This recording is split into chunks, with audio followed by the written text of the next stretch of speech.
Hello friends, I am Prince Jain, going to present my recently published research work on metamaterial absorbers for triple band microwave applications. This article is published in Journal of Electronic Materials. Before going into the details of research work, we will quickly finish this introduction part. So when you see this metamaterials, what is metamaterial? Like metamaterials are artificially engineered materials that are usually constructed from periodic structures, and they derive these EM properties from structures rather than directly from its composition. It will possess EM properties like your negative refractive index, permittivity, and permeability, which are not available in nature. Here in these metamaterials, both these EM properties are controllable, your permittivity and permeability. When we divide or when we classify the materials in terms of mu and epsilon, there are four sections. Here you can see the negative permittivity were found in metals and the negative permeability were found in ferrite materials. But there were no materials in this section in the fourth quadrant, in this one, with both the parameters negative. So Vesselego defined this particular section as left-handed materials. When Smith et al. Demonstrated a structure in 2000 which consists of periodic array of SRRs, split ring resonators, and cut wires or continuous wires, which exhibits negative permeability and permittivity. So with this demonstration of Smith et al., the concept of these negative values of permittivity and permeability given by Vesselego came into existence. And the applications of these metamaterials are your absorbers, cloaking, antennas, energy harvesters, super lenses, photodetectors, and modulators. There are many more applications of these metamaterials. After that, before going into the metamaterial absorber part, we will see what is that conventional absorbers, conventional EM absorbers. Like the first conventional EM absorber is Salisbury screen, which consists of resistive sheet and a conductive surface. These both are separated by lambda 4 thickness. So here, for complete absorption within this material, surface impedance should be matched with the free space impedance. And the second one is your Joman absorber. Here you can see it is an extension of this Salisbury screen.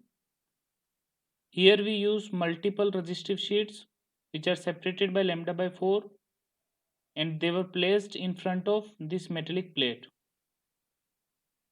You can see when you see these two absorbers, one common feature is there is that like larger thickness with its limited control over the absorption properties. The next is geometric transition absorbers. This one are constructed from a periodic array of pyramidal shaped absorber. You can see over here. These type of absorbers were used in broadband absorbers for applications of broadband absorbers. This type of absorbers are mainly used in uncooled chambers. These geometric transition absorbers are also suffering from the problem of large thickness and heavy weight. This type of absorbers are confined in microwave range below 30 gigahertz. Now you can see why we require this metamaterial absorber when you compare this with conventional absorbers, because this structure of this metamaterial absorber are ultra thin, when you compare this with conventional, these absorbers you can made it scalable from different frequencies. It is very easy to fabricate using PCB technology. After that, we will see the design part of this metamaterial absorber. So you can see how we can estimate the absorption from the device, the absorbers 1 minus S11 square minus S21 square, where this S11 is your reflection coefficient and S21 is your transmission coefficient. So you can see over here there is this incident wave, there is this transmission, and there is this reflection wave. So to reduce this transmission wave, we can use this ground plane at the bottom, and we can minimize the transmission coefficient to 0. So now the equation is reduced to A1 minus S11 square. So now we have to reduce that reflection coefficient, and that we can reduce by this impedance matching criteria. We have to match input impedance with free space impedance so that we can minimize reflection coefficient. After that, we will see the history of this metamaterial absorber. You can see in 2008, the first MMA was proposed by Landy et al., which consists of ERR and cut wire separated by FR4 substrate. And they find that single band absorption at 11.48 gigahertz. After this demonstration, experimental demonstration of the single band MMA in microwave region, the same work was extended in terahertz region, utilizing the downscaling of the design of microwave absorber to achieve the resonance at 1.12 terahertz. After that, there are many other articles. They worked on this multi-band absorption. So here you can see a quad band absorber were proposed, which consists of several various Jerusalem crosses with different geometrical parameters in a single unit cell. And there is this article where they propose this dual band absorber, and they combine two different single band resonators, and after that, to achieve triple band absorption, they combine this unit cell into four patterns like this, where this subcell 2 was in rotation of this subcell 1. So this type of approaches can produce multiple resonances, but the combination of these multiple resonant structures increases the overall unit size, which will limit its practical applications. So here we will discuss about the proposed MMA, the unit cell which comprises of a metallic resonator and a ground plane which is made of copper, and that top and bottom layer is separated by FR4 substrate. Here the top layer is consisted of two modified metallic square shaped resonators, and we propose this design using HFSS software with periodic boundary condition and flocket port. And this is the curve for absorption transmission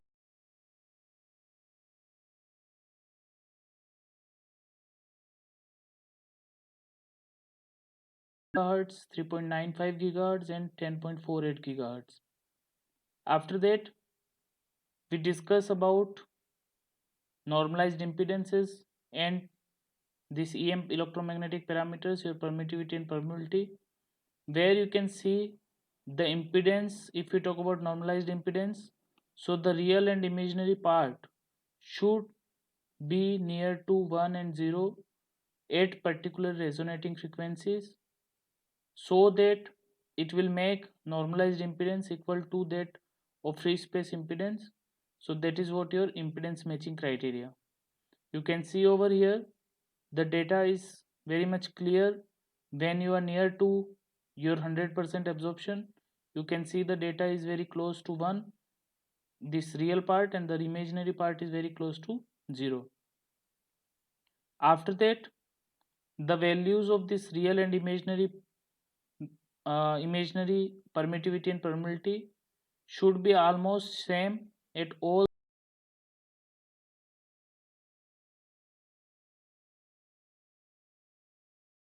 free space impedance, which leads to zero reflection. So you can see in this table these two values are near to each other and these two values are near to each other. After that, that is how we extract the EM parameters from this particular article. This is the reference for these formulas, and we use this S parameter retrieval method to find this permittivity and permeability. After that, the proposed structure is also demonstrated for different polarization and incident angles with a step size of 15 degree. Here you can see the polarization angle. The peaks are gradually reduced as the polarization angle is increased, which is due to the asymmetric nature of this structure, and this polarization sensitive nature of this structure will demonstrate the practical applications in various fields like your detection and sensing. After that, you can see it is observed from this image that the absorber is insensitive to incident angles till 45 degree. After that, the absorption is reduced with increase in the angles. Here we find electric field and surface current distribution. We analyze that to provide the physical mechanism of the absorption peaks. And what we find over here is that when you see the two peaks 3.36 gigahertz and 3.95 gigahertz are due to the outer field, outer modified square shaped resonators, and when you see this 10.48 gigahertz, you can see it is due to the inner modified square shaped resonator. After that, the proposed design is also fabricated with an array of 16 into 16 unit cell on a 1.6 mm thick FR4 substrate, and we find the reflection coefficient using vector network analyzer over here. You can see, and with two standard horn antennas, which over here one antenna is utilized to transmit microwave signals and another one is used to detect the reflected signals. After that, so when we set up this measurement, we have to calibrate that measurement setup by measuring the reflectivity from a continuous copper plane of identical antennas of identical dimensions. Then after that, we put this fabricated structure, and now we find the reflection coefficient by keeping the same sample in the same position and the difference between this reflection from the absorber surface and reflection from copper surface.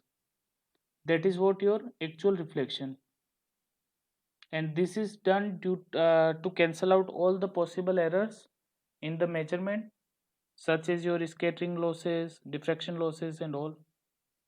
After that, these are the experimental results.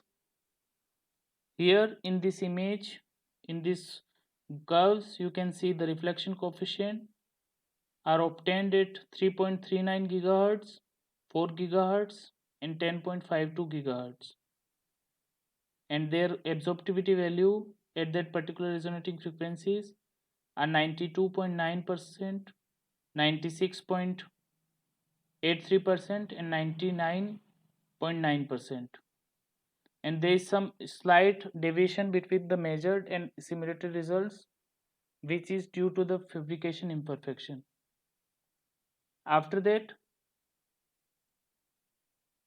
the reflection coefficient is measured with the change in polarization angle to verify that polarization dependence of the MMA.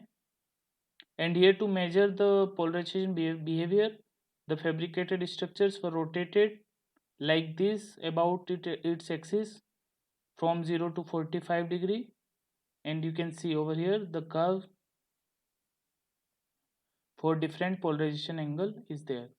And we also verified with different incident angles in which the fabricated structure is fixed but the horn antenna is rotated from 0 to 30 degree like this, and this is the curve for that.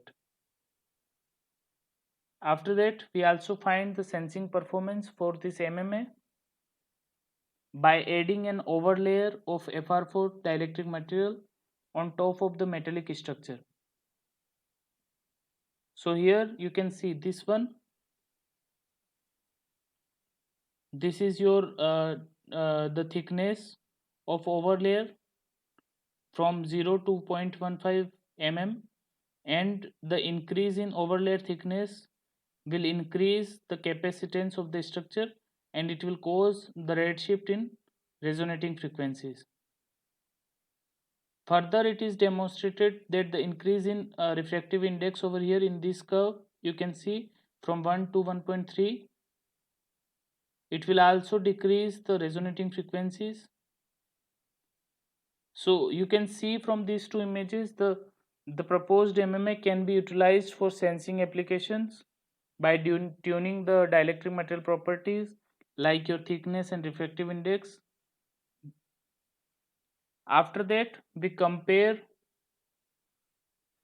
our proposed MMA with the previously reported multiband MMS in terms of absorptivity, unit cell size, your dielectric thickness, resonances. So after this comparison, we find that this modified shape of both the square resonators in these proposed absorbers will miniaturize the dimensions, but it also improves the absorptions level when you compare that with the previously reported triple band absorber. And you can see here it is an compact and ultra thin metamaterial absorber. It will exhibit absorption better than 99% at all resonating frequencies. After that, now we will conclude our research work. Here you can see the absorption coefficient for the ultra thin MMA at microwave frequencies have been demonstrated, and we find three different peaks. We also demonstrate normalized impedance, EM parameters, E field, electric field, surface current distribution to understand the absorption mechanism. The proposed absorber is experimentally demonstrated, and the results are in good accordance with the simulated one. The proposed absorber is compact and ultra thin. You can use this particular MMA for various applications like detection and sensing, and we also examine the dependence of overlayer thickness on the absorption to explore this sensing application of MMA. Now this is the front page of the paper, you can see here, and these are the citation details. Thank you very much.